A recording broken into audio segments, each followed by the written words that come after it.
자, 뭐 수익형 부동산 시장, 내가 중요한 건 내 집 마련인데 수익형 부동산 이야기를 왜 자꾸 하느냐라고 하시는 분들도 있을 텐데, 수익형 부동산이 붕괴가 일어나기 시작하면요, 그런 사람들이 보통 집도 많이 가지고 있기 때문에 뭘 포기할 거냐라고 했을 때, 집은요 시세 차익을 보려고 가지고 있지만 하락기 때는 하등 소용이 없습니다. 그런데도 가지고 버틸 수는 있죠. 그런데 수익형 부동산은 당장 수익이 줄고 마이너스가 생겨요. 그러면은 집을 팔 수가 있는 거죠. 다주택을 처분하고 상가를 지킬 수도 있는 거죠. 조물주 다음에는 건물주라고 그랬는데, 그런 것도 있고요. 전체적으로 부동산 시장의 유동성이 박살나게 된다. 그리고 또 한 가지는 수익형 부동산이 가격이 떨어지게 되면요, 수익률이 올라가기 때문에 임대료 조금 더 낮춰서 경쟁이 가능해진다. 이런 부분까지 보시면은 전반적으로 우리 삶에 연관이 되어 있다. 그래서요, 자영업자들 뭐 외식 가격이 이렇게 비싸라고 하실 수 있는데, 자영업자들은 굉장히 지금 힘들어요. 힘든 이유는요, 그들은 싸게 많이 팔고 싶습니다. 그런데 가장 문제가 되는 게 임대료, 그 다음에 뭐 프랜차이즈 비용, 그 다음에 카드 수수료, 배달 수수료 엄청나게 올라가고 있죠. 얼마 전에 빅땡큐 3만원은 받아야 된다 그러면서 지들은 닭 한 마리 파는데 그 닭값에 지금 절반을 하고 있고, 그 중에서 30-40% 차이 남겨가고 있어요. 예전에 편의점 사장님이랑 좀 친해져가지고 편의점 구조에 대해서 물어봤는데, 그분이 3대 편의점에서 하다가 결국에는 나와 함께 그 편의점 가셨는데, 거기서 하는 얘기가 프랜차이즈에서 너무 많이 떼간다, 담배 한 갑 파는데 100원밖에 안 남는다, 이런 말씀 하셨어요. 건물주가 뜯어가고 프랜차이즈가 뜯어간다. 기득권들은 엄청나게 뜯어가기 때문에 지금 자영업자들이 힘든 건데, 이거를 자꾸 뭐 정부 규제, 물론 코로나로 인해서 정부 규제한 것 때문에 힘들어진 거 있겠죠. 그 다음에 최저임금 상승으로 인해서 힘들어진 부분도 있습니다. 그렇지만 핵심은 그게 아니죠. 왜 제일 중요한 부분을 놓치고 있냐. 공생을 해야 되는데 건물 가격 올려서 임대료 엄청 쳐올리고 있고, 프랜차이즈는 지들이 프랜차이즈라고 갑질해가면서 막상 일하는 자영업자들보다 돈을 더 받아 쳐가고 있다. 자, 그래서 보면요, 집값 규제 반사이익이라고 3월인데 이 이야기 하고 있어요. 규제 반사이익, 꼬마 빌딩이 몸값이 높다. 누가 부추겼어요? 전문가란 작자들이. 1억 원 있다면 꼬마 빌딩에 투자할 것. PB가 뽑은 유망 부동산은 꼬마 빌딩. 고 교수님, 유망 투자처는 꼬마 빌딩이다. 상가 꼬마 빌딩이 잘 된다. 수익률이 높다. 수익률은 1%입니다. 은행 이자만도 못한 수익인데, 중요한 건요, 공실이 나게 되면요, 첫 번째로는 대출 이자를 내야 됩니다. 그 다음에 건물 보유하고 있는 뭐 세금, 이런 것들은 기본이죠.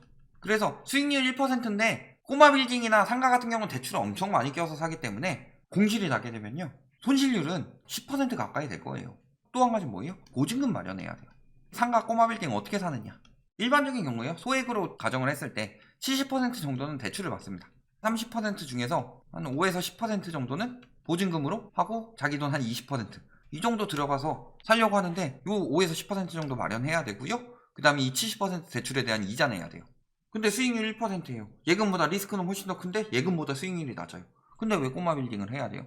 가뜩이나 지금 공실 늘어나는 추세에. 그런데 막 이런 이야기 하고 있어요. 꼬마 빌딩 사서 엘리베이터 설치했더니 30억 올랐다. 53억에 매입했고 임대료가 700에서 1500 수준까지 올려서 80억 이상 호가하고 있다. 수익률이 개뿔도 안 나오는데 호가만 저렇게 올려서 뭐예요? 호가는 받고 싶은 금액이죠. 80억 이상 호가하고 있다지 80억 이상에 팔아서 수익을 봤다가 아니죠. 저 가격에 미쳤다고 사겠어요? 자, 그래서 수익률 한번 계산해 봅시다. 일단 53억에 매입했고요. 어떻게 했냐? 2억 들여서 리모델링 했더니 올랐다. 보증금 10억 된다고 해봅시다. 대출 70% 받고. 그러면 자기 자본 굉장히 조금 들어가요. 53억짜리죠? 얼마나 들어갈까요? 자기 자본 5억 9천 들어갑니다. 리모델링 전이죠? 700만원 받던 임대료로 계산하면요, 수익률은 마이너스 10.35% 나옵니다. 이자가 더 세요. 그래서 리모델링을 하고 났더니 수익률이 5.92% 됐어요. 자기 자본은 2억 더 들었죠? 괜찮네. 이거는 뭘 기준으로 계산을 했냐? 1월 기사기 때문에 1월 이자 기준으로 계산했습니다. 근데 1월 대출금리가 3.91%입니다. 적진 않죠? 3.91% 기준으로 수익률은 5.92%면은 한 8억 정도 투자해서 5.96% 정도 나온다. 그러면은 한 480만원 정도 나오네. 괜찮네. 그런데요, 금리가 5%까지 1%만 더 올라도 어떻게 될까요? 수익률이 바로 마이너스로 바뀝니다. 근데 5% 끝날까요? 6% 될 수도 있어요. 수익률 마이너스 7% 되죠. 7% 되면요, 마이너스 13% 됩니다. 7%까지 안 가. 여기까지 6%까지는 충분히 가능하죠. 평균금리 이야기하는 거예요. 거기다가 지금 뭘로 수익률을 계산한 거냐? 80억으로 계산한 게 아니에요. 53억에다가 리모델링비 2억 더한 가격. 즉, 이 사람이 매입한 가격으로 계산한 거예요. 그러면 80억으로 계산하면 수익률이 얼마나 떨어질까요?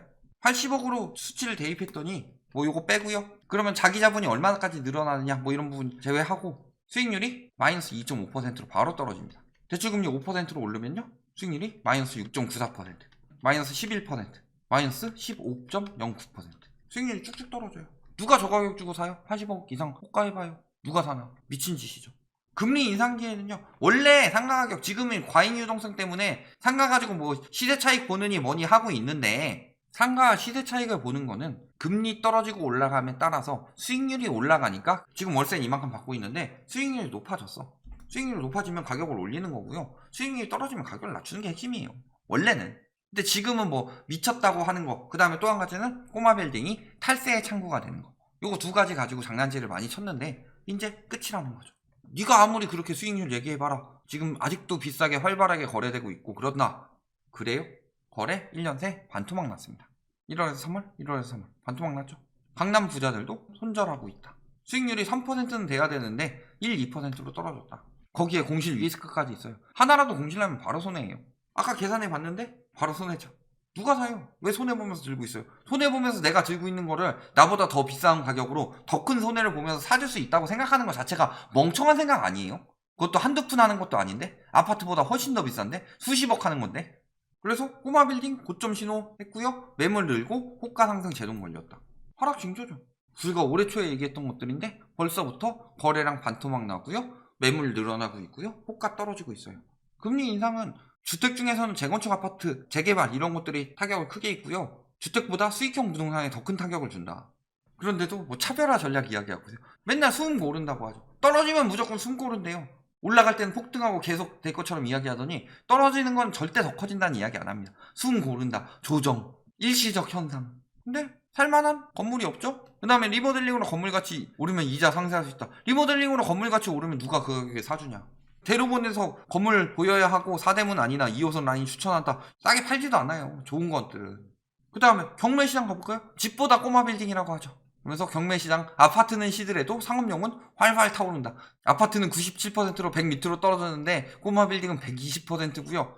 첫 번째는요. 아파트는 어느 정도 시세를 책정하는 곳들이 많기 때문에 데이터가 잘 되어 있기 때문에 감정가가 거의 시세랑 비슷하게 나옵니다. 상승기 때 같은 경우는 시세보다 조금 낮은 가격으로 많이 나오는데 꼬마 빌딩이 왜 탈세의 창구로 쓰이느냐? 감정가가 낮기 때문이에요. 50억 가치 한다고 하는데 감정을 한 20억으로 해요. 그리고 이걸 증여를 해요. 그럼 증여세는 얼마에 대해 내야 돼요? 20억. 요거를 50억에 팔아요. 그러면은 20억의 증여세를 내고 50억을 넘긴 거예요. 이런 짓거리들 많이 한다. 그래서 감정가가 낮으니까 일단 낙찰가율이 높고요. 지금 막 2배 육박하는 가격에 낙찰됐다 짱짱맨 하고 있는데 낙찰가율 12.1% 급감해서 107.8까지 떨어졌다. 응찰자도 뚝 떨어졌다. 아직도 저거를 비싸게 낙찰 받아줄 사람이 있다고 생각하나요? 거기다가요. 꼬마 빌딩 같은 경우는 자 집이에요. 임차 수요가 있어요. 유치권을 행사하는 사람은 그 한 가구 뿐이죠. 보통 집으로 낙찰을 받는다면 원룸 건물 같은 거 말고 그거 하나만 상대하면 되는데 상가는 그렇지 않다는 거죠. 유치권 가지고 엮이는 게 장난이 아니다. 상속증여도 4층 꼬마 빌딩 물려주려다 날벼락. 공시가격을 가지고 신고 납부했는데 이제 시가에 비해 낮게 신고돼서 감정평가 자체적으로 진행하고 시가로 보아서 증여세를 더 받는다. 증여도 쉽지 않다는 거예요. 꼬마 빌딩 시장에서 왜 갑자기 거래량이 반토막 나고 강남에서도 꼬마 빌딩 빠지고 있을까요? 꼬마 빌딩의 가치 상승은요. 원래는 수익률이 기반이 돼야 되는데 우리나라에서는 증여를 하고 상속을 하면서 탈세 용도로 많이 썼는데 그게 지금 힘들어지니까 안 사는 거다. 그리고요. 아까 저기 고성님 금리 인상기에 꼬마 빌딩 투자하라고 그랬죠. 수익형 부동산. 주택보다 악영향 크고 악순환 우려된다. 금리 인하기죠 이땐. 빌딩이나 상가는 상권 붕괴 현상이라고 할 정도로 누구예요? 공실이 많고 상황이 안 좋은 데다 금리까지 오르면 실질 수익률이 떨어져 영향을 더 크게 받을 것. 첫 번째, 상권 붕괴 현상. 2019년 1월이 심해요? 아니면은 지금이 심해요? 지금이 훨씬 심하죠. 그 다음에 공실이 많고 상황이 안 좋다. 당연히 지금이 훨씬 더 심하죠. 금리까지 오르면 이때는 금리가 더 오른다. 확정된 게 아니었죠. 그런데 지금은요. 금리 올해 2.5%까지 보통 예상하고 있죠. 기준금리. 지금보다 1%포인트는 기본적으로 올라간다는 이야기예요. 또 한 가지는 뭐예요? 실질금리가.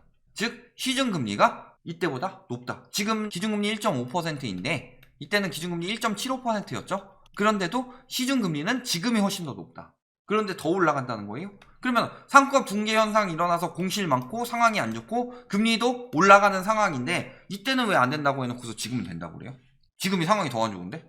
미래를 분석하는 전문가들 없다. 처음에 올라갈 때는 무조건 계속 오른다고 하고요. 떨어지는 초창기에는 일시적인 조정이다. 다시 반등할 것이다. 계속 이 얘기 하다가요. 하락세 심해지면요. 말을 바꾸든가 아니면 그래도 무조건 계속 오른다고 하든가. 둘 중에 하나밖에 없어요. 아무런 데이터 없이. 특히 저분은요. 글로벌 금융위기 때 매년 오른다고 했던 분입니다. 집값. 그러면은 어떤 상황이었던 거예요? 꼬마 빌딩 가격 떨어지고 있는 상황에서 빨리 팔아라 해놓고서 기득권들 사게 만들어 놓고 지금은 이제 올라가서 떨어지게 생긴 상황이고 고점이니까 지금 사라 라고 해서 기득권들 수익 남겨주려고 하는 거죠. 센터장이라고 그랬죠. 은행 쪽이에요. 주 고객층은 그쪽에 있으니까 그렇지 않았을까 하는 생각도 듭니다. 그 정도로 말도 안 되는 분석을 하고 있다. 결론 수익률 대폭락 탈세용도 힘들다. 그러니까 수익형 부동산은 매우 위험하다. 플러스 자영업 침체로 인한 공실 증가까지. 근데 자영업들 아직 괜찮은 것 같아 보이죠? 9월에 만약 연장 끝나면 이거 지금 암덩어리예요. 암을 견뎌낼 체력이 안 되기 때문에 저걸 계속 연장하고 있는데 저거 언젠간 떼어내야 할 암덩어리입니다. 터지게 되는 순간에는요. 수익형 부동산에 큰 타격이 올 것이고 이미 지금 무너지고 있다. 여기까지 말씀드리겠습니다.